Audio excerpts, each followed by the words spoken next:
should mention this car, the Renault Megane. It was pretty good to me. I didn't want something this big. It was I guess it was the only choice I had.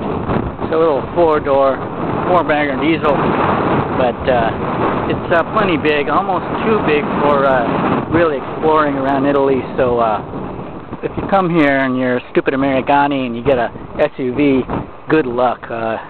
You can get through most places, but to really explore the little nooks and crannies, your SUV is going to be screwed. So get something like this and pack light.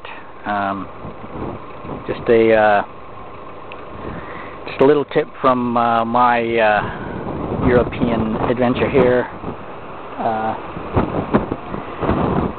What I want to say? Oh, screw Rick Steves in his back door. He can take his back door, shove it. This is the clean-out pipe. Europe through the clean-out pipe.